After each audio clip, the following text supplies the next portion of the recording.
This a good spot, Gordy? You happy here? Yeah, I'm happy. What's behind us? Oh, yeah, look at this. I tell you, it's a wall of fame with John Zurlo, the county clerk, Calvin Castine, Gordy Little here with Hometown Cable in our little corner.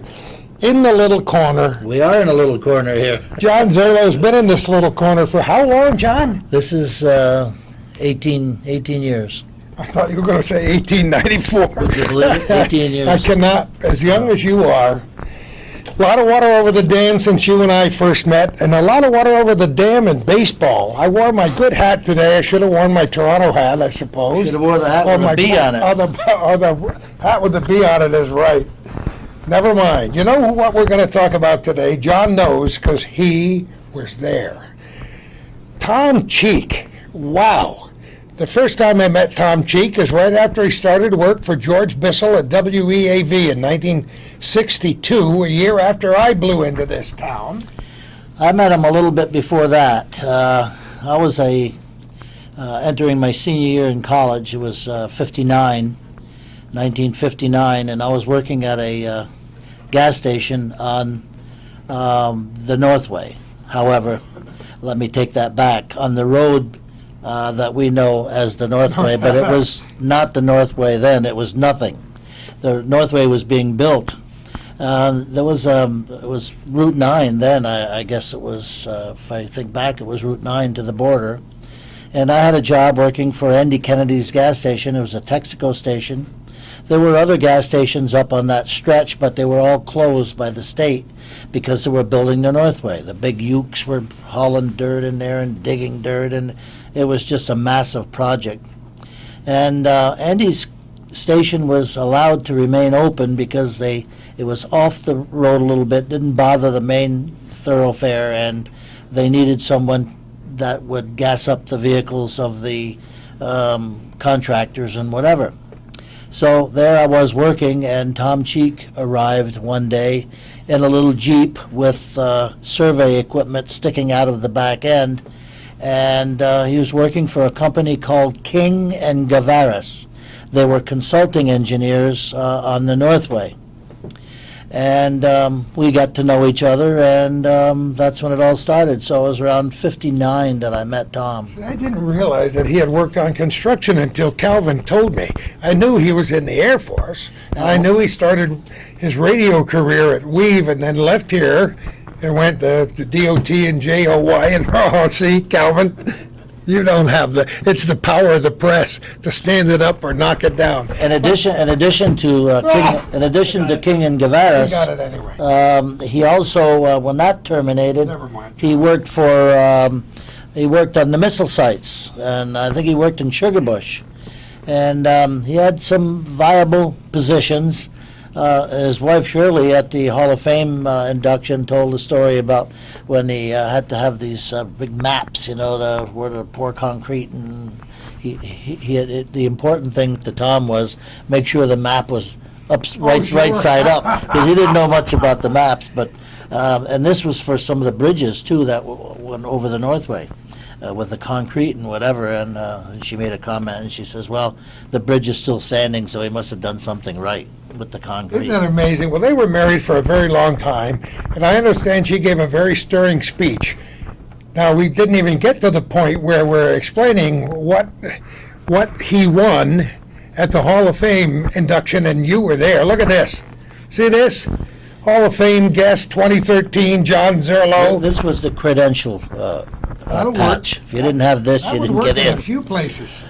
But Tom won the Ford Frick Award for broadcasting. Finally, after about 7 tries. That's 7 right. years. And we could vote. I would vote every year on the computer, on the internet, and vote for Tom. And you could vote over and over again. And I did. I voted many times. And Tom finally was the best broadcaster, but he had a lot of competition. Think of all the great broadcasters there were. Tom was great too. He had a marvelous voice. People who won that award from the very beginning. I wish I had the list with me, but I got the list with me. Do you? Okay, you can read a few of those names. And the Dodger announcer, the Cardinal announcer, and they're just phenomenal people. a lot of them former players, and Tom was awarded this Ford Frick Award this year. Let's do the timeline. He worked here.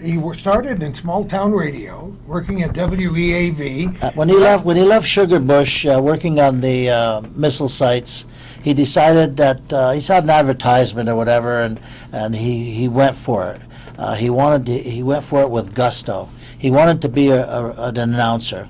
And not necessarily did he ever think he was going to be a radio broadcaster. It happened. Things fell his way, and it happened. But yes, he went away to school. I think it was Cambridge, Massachusetts. He did. School of Broadcasting. School of Sure. Broadcasting. I think he went 8 or 9 months and became a broadcaster, and got a job with George Bissell here in Plattsburgh. That didn't last too long when he went to Vermont, and he went to St. Albans, he went to Rutland and back to Burlington, but he really made a niche when he got back to Burlington, where he not only did a lot of announcing, but he sold, and there's a name for this, he sold, sold airtime. Advertising, Sure. airtime, and he did very well at it. He sold a lot of airtime, so he made a big name for himself. George He was a Cameron. Canadian. He was born in Canada, in Hemingford, right? No, that's his wife. His wife's from Hemingford. His wife, Shirley. He was born in Florida. In Florida. Okay, and he's buried in Florida. Okay, I got you. Yeah, Pensacola. And so he became the broadcaster over in Vermont, did a lot of UVM games, St. Michael's games, my alma mater, by the way, St. Michael's. He did a lot of their basketball games. St. Michael's always had a great basketball team. And he did UVM hockey, UVM basketball. Did he play town team ball when he was over here? Tom was an excellent basketball player. Yes, in the early 60s, he played on the Champlain Town team with the likes of Henry Gooley and Gene Myler, who ended up in Burlington with Sure. Tom. But Gene married a local Filion girl, Flo Filion, and they're still residing in, I believe, Essex Junction. And many other local boys, Ron Laporte, who was a young school teacher at Champlain Central School then, that later became Northeastern, and I was the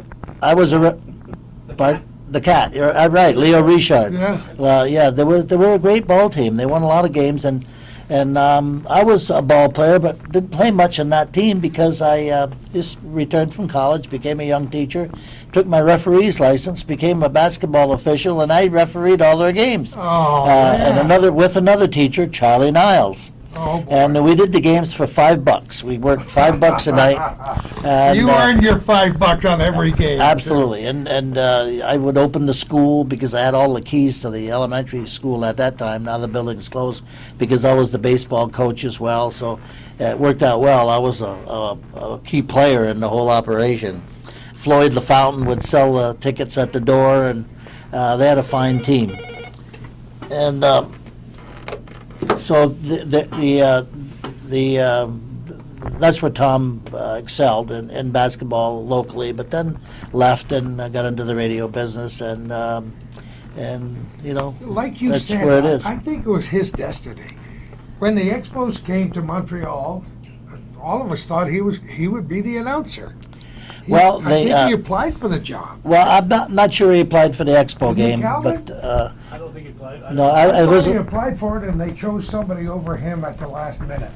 no, I don't believe so. I think what happened was they had their announcers, and Dave Van Horn was the chief announcer at They the had time. rotating announcers for a while, remember? Well, Dave Van Horn did radio, and then when he went on TV, Tom got invited to do the radio announcing he for. did games, I remember. Oh, he yeah. did. He filled in for Dave Van Horn, who was the play-by-play announcer for the Expos.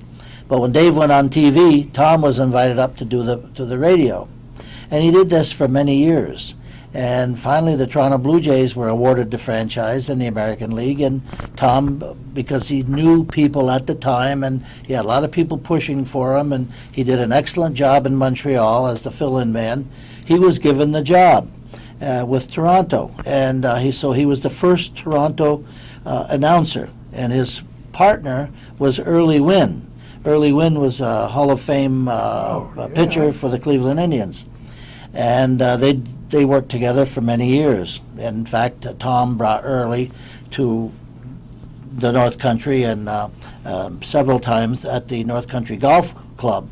Now, you got to remember that Ethel Valek, who still resides in Champlain, is a sister of Shirley Cheek. They were both Cookman girls from Hemingford, Vermont. Now we got So it. Shirley married Tom, Hemingford, Quebec, where I had dinner last night at the Wits End. So Tom married Shirley Cookman, and Vic Valek married Ethel Cookman.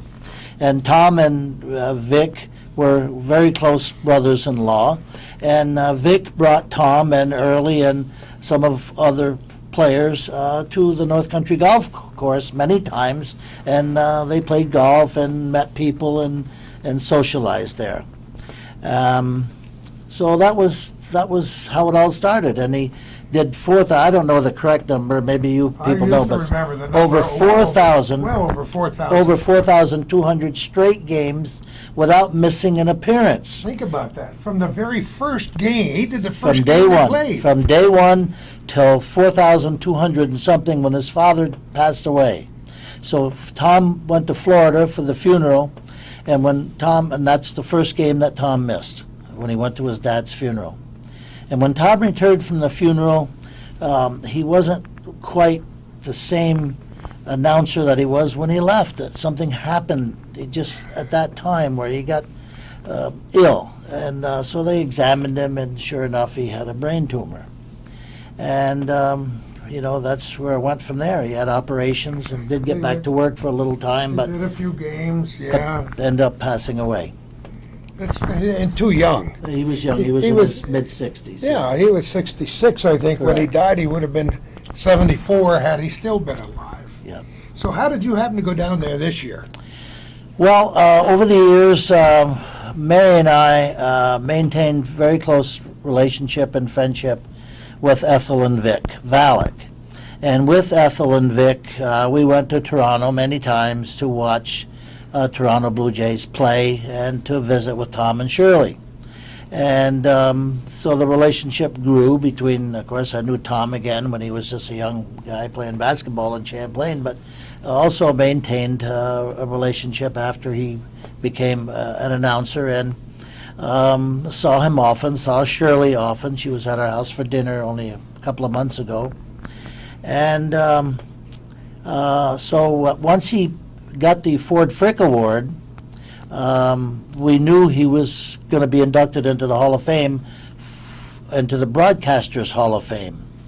That's a prestigious award. Oh, absolutely. I mean, if you look at the list, and if you have the list and you read off some of those names, Let's just pause a minute. I'll get the list and I'll show you just what kind of company he keeps. Here's what she looks like. We just thought we'd show her picture. And I also copied out the list of people who won that award. Read a few of those Yeah, names t- just to let just a folks few know. to just show you what company that he's in. Mel Allen. Everybody heard of Mel Allen. When I was a young boy, I grew up with Red Barber, Brooklyn Dodger announcer, phenomenal. He's another one. Russ Hodges, Ernie Harwell, Vin Scully. Vin Scully is 80 years old now and has been doing Dodger broadcasts since he was early 20s. Yeah. Been doing it for 60 years. Think about it. And Jack Brickhouse, Kurt Gowdy. I mean, these people are phenomenal. Lindsey Nelson, Harry Carey, Joe Garagiola. Everybody knows Joe. And On and on and on. on and on. I want to Jerry Coleman, former Yankee. yeah. But I want to mention some of the recent ones like Tony Kubek, John Miller. And by the way, I met John Miller. I have his picture on my wall here. Hall of Fame announcer in 2010. He used to do the Game of the Week with Joe Morgan. Of course. But now John Miller does the play-by-play for the San Francisco Giants. Tim McCarver, he's another one. And 2013, Tom Cheek. So, he's in with some fancy Good company. And we're so glad it happened. And you were explaining to us, maybe off camera, how hard it is to get this award.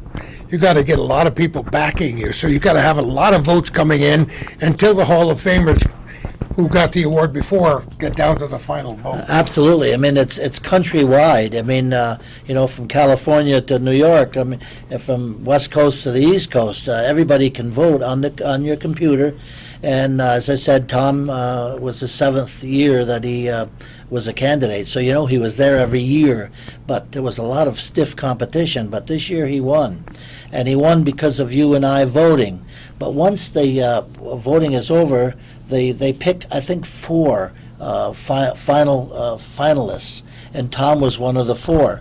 And then the Hall of Fame announcers, all those on this list, from 1978, Mel Allen and Red Barber were the first 2 inducted.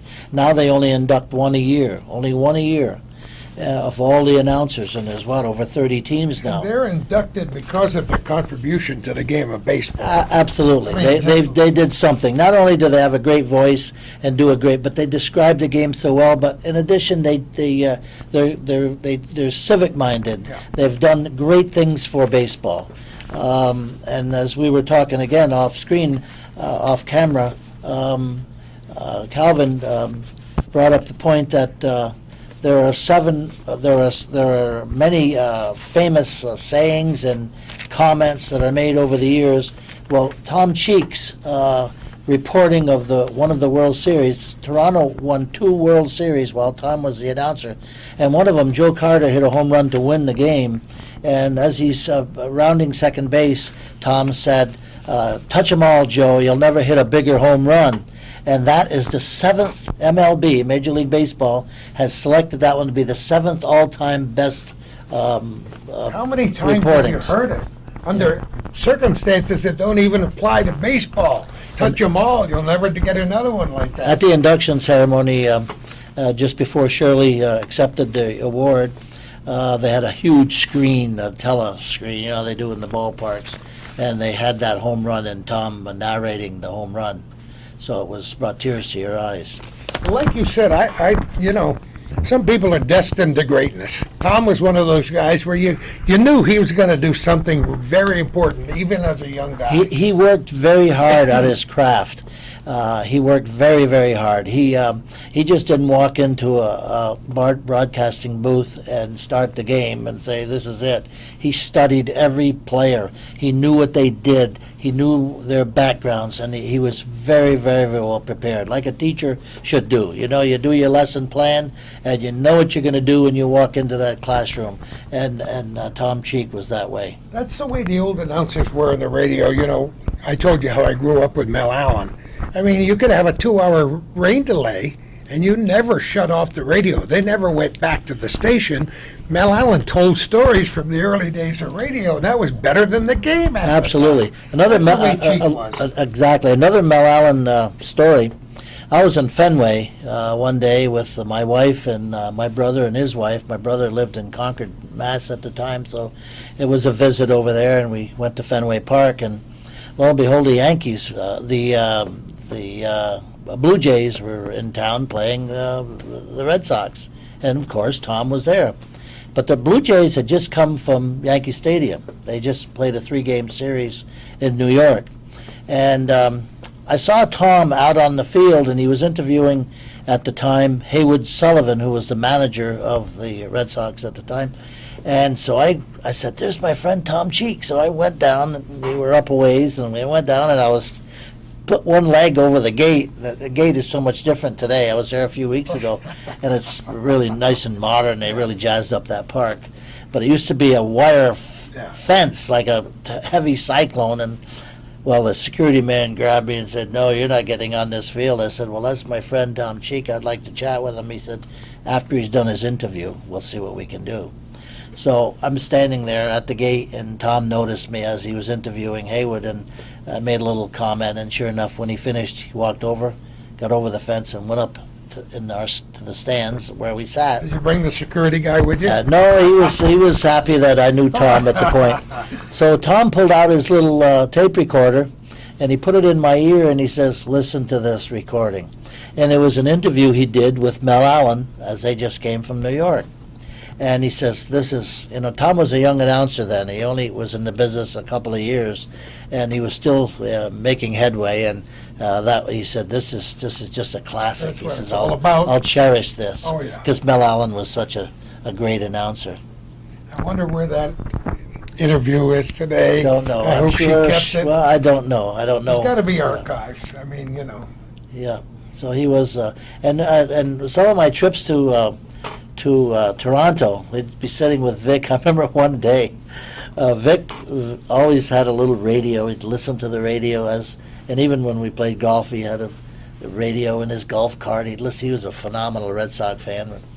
So anyway, he was listening to the game as we were there watching in Toronto, and this one foul ball came back ours. We had good seats. Tom left us good seats at the Will Call window, and this ball went by us, and we ducked, and Tom is up behind us narrating the game and broadcasting the game, and he said on the radio, and he says, "Hey, John and Vic," he says, "you guys aren't so young as you used to be."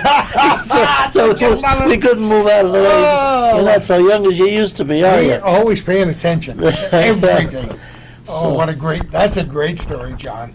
How many times to the Hall of Fame for you? How many times to Cooperstown? I went 3 trips to Cooperstown, 2 as a young boy with my parents, and this time to the induction. I never went to an induction. Oh, you never had? Never went to an induction. I went to Cooperstown like many people, but to get to the induction, you have to be invited. Shirley Cheek put us on her invite list, and she invited a lot of people from Toronto, all of her family, and it was a nice gathering there. And as I said, when you get to Cooperstown, we had to go and report in to a certain area, and they had us all in the book, so it was very tight security. I couldn't even get in the parking lot.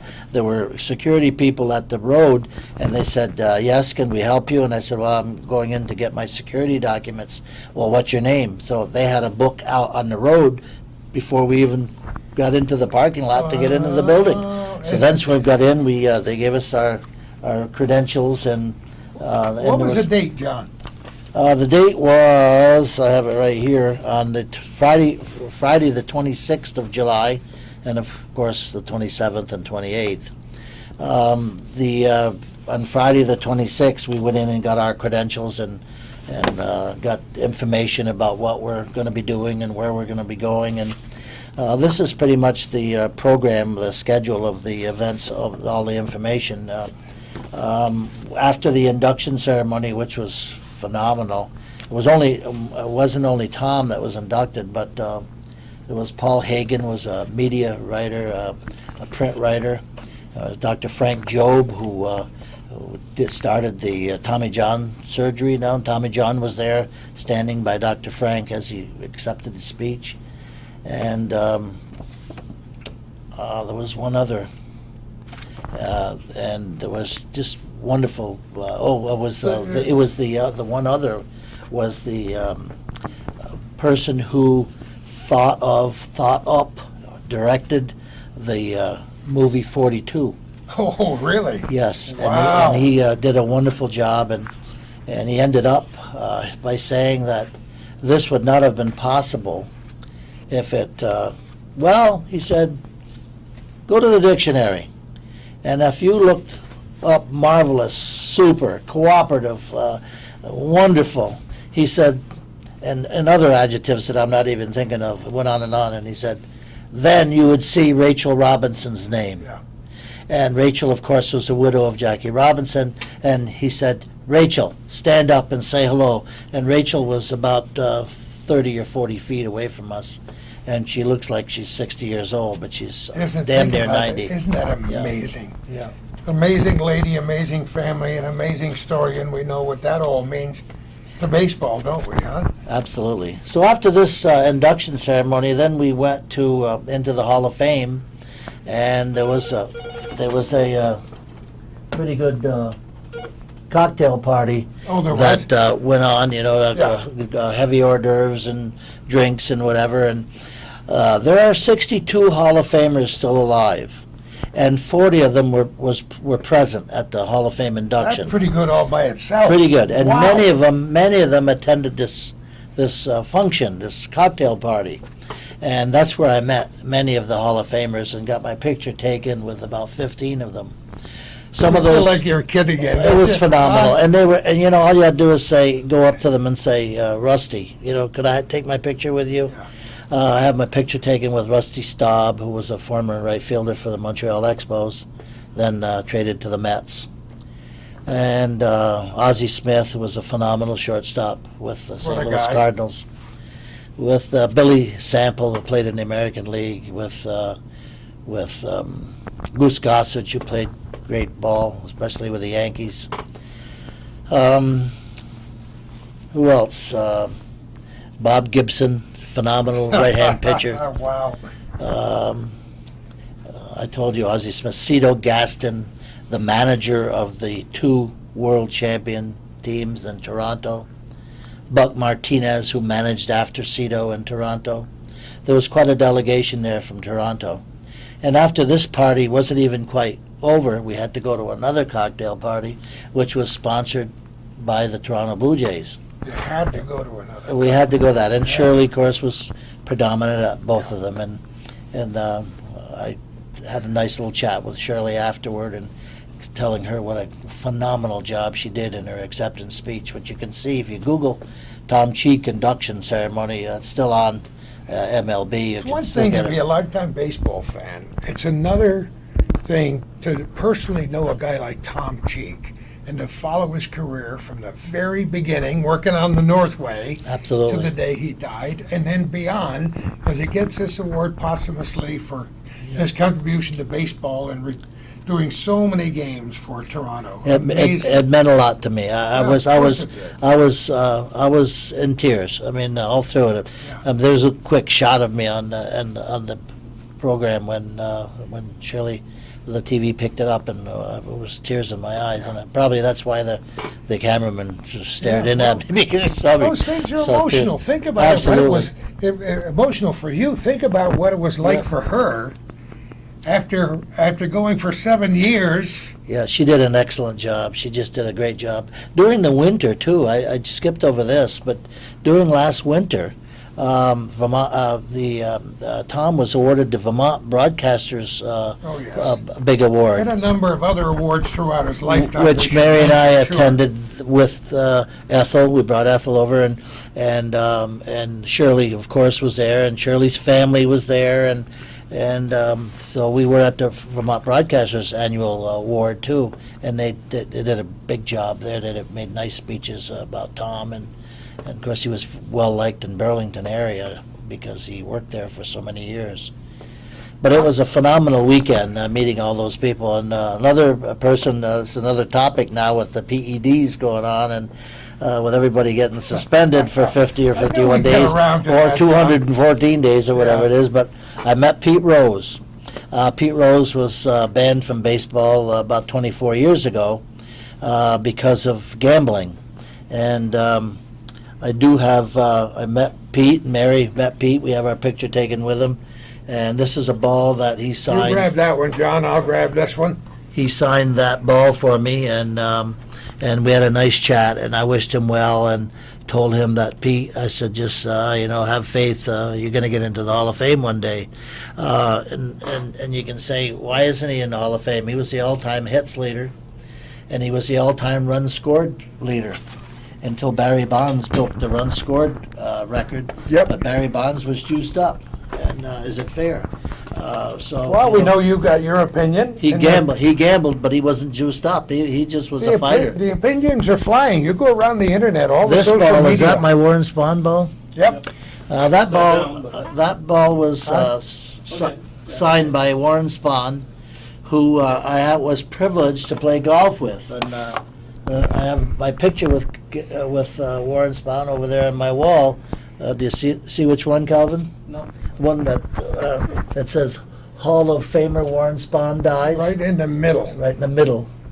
It's the third one down in the middle. With a yellow. And there's sign four, on it. and I'm standing next to Warren Spahn, and then down below there's a little insert picture with me standing with Warren, and I knew I was going to get to play with Warren that day. It was what do you call those tournaments where you have Oh, a yeah? celebrity? Yeah, it's a celebrity guest, Yeah. and he was one of the celebrities at Adirondack Golf Course in Peru Oh, locally. that year. no Yeah, it was kidding. locally in Peru, and so I went armed with three or four baseballs that I got from Dale Hawksby, who Dale was at the time. He was the baseball coach at Northeastern Clinton. I said, Dale, I'm going to be playing with Warren Spahn. Get me some balls and I'll get some signatures. So I gave Dale one, and I think my grandkids have one, and I have one. So he signed them right there, and so I said, "Gee whiz, you Warren, you were a great left-handed pitcher. You won 300 games, didn't you?" He says to me, "Try 362." Oh, yeah. So that's phenomenal. I mean, he was Believe probably the best left-hander that ever pitched in the game. People say, "Well, how about Sandy Koufax?" Sandy Koufax was phenomenal. We saw him pitch. He was phenomenal, but he was phenomenal for 4, 5, 6 years. The game. But Warren was phenomenal for 20 The years. game has changed so much. I mean, we're Absolutely. talking about town team baseball. I went to breakfast with a friend of mine last Sunday who played in a game that happened. They mentioned it in the newspaper last Sunday in the look back. And they played a doubleheader against a local team.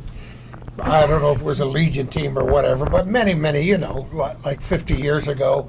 And the same kid pitched 22 innings. Yeah. 22 innings. Absolutely. No, and I laughed and I said, I guess they didn't go for 100 pitches back in those That's days. changed so much. Absolutely. I mean, now a starting pitcher, they gear the starting pitcher to go at least 6 innings. They want him to go 6 innings, cut him off at 100, 110 pitches, and that's the game. When we were kids growing up in the late 40s and 50s and even earlier, I mean, I started following baseball and I was maybe 5 or 6 in the early 40s. And those guys, if they couldn't throw 9 innings, the ball teams didn't want them. I mean, they finished their game. We had There was no kids such around thing here as who a would- middle reliever of course. and a closer. There was no such thing as a closer. The guy who started the game was expected to finish it, and that was baseball. Yeah, you mentioned number 42. Yeah. And That's another thing that meant so close. My wife and I went to see 42 as soon as we could, because when I was a young boy, my father in 1947 he took me to Delormier Stadium in Montreal to see Jackie Robinson play, and there was Jackie Robinson, lucky. Bobby Morgan, the rifleman Chuck Connor was playing first base, Yes. Al Gianfrido playing in the outfield, and they all came up to play in the major leagues. Yep, and. so who Jim wears Gilliam. Who's wearing 42 today? For the Well, the only 42 is Mariano Rivera.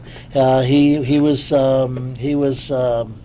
allowed to finish his career because this is his last year Yep. with number 42. But 42 has been retired. And what a reliever he's been, even though he blew the Last last couple of games. But, three saves in a row for the only time in his career. But I admire him for coming back. Oh, what a No matter- phenomenal player!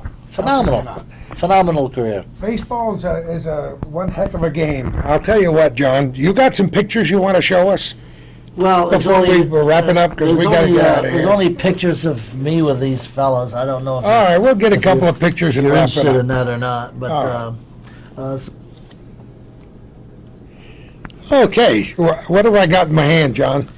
that is the Hall of Fame induction pin for 2013 that the guests were awarded when you.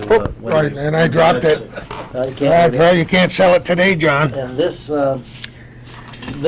was a sample of, this is a ticket that allowed you to get into the ceremony. This was for a Sunday. And, this is a special invitation that we were allowed to keep. It says, please, keep this as a souvenir, which was a special thing that came from Hall of Fame in Cooperstown when they invited us to go. It's all great. It was a wonderful experience. I know it was. It was a good I time. thank you for inviting us into your inner sanctum here, the county clerk's office, John Zurlo. For your experience, I can tell how important that was for you this year. So I don't know how Calvin found out that I was there. I think because I didn't go to the reunion. There was a big reunion at the same weekend. Oh, was that what happened? That I was, so, people were emailing. McCaffrey was singing, I was hearing about that. Oh, I love it. Oh, I know what it was, because we wrote a letter to the reunion committee saying why we couldn't attend, and we were at the Hall of Fame. So Calvin picked up on that I and got guess hold you're of me. excused in this case, John. I was. I would've Thanks liked- again for being there. Thanks for all the years you've supported sports in the North Country and sports in general. You're a great fan, a great coach, a great referee. A great supporter of the Boston Red Sox. Yeah, I love it. I love it. You know why I wore the hat today and the shirt. My wife said you got to wear the shirt. Thanks again, John. Thanks again, everybody, for watching our show. We'll do a lot of shows like this in the future, hopefully, with maybe friends of yours. And who knows where we're going to be next time for our little corner.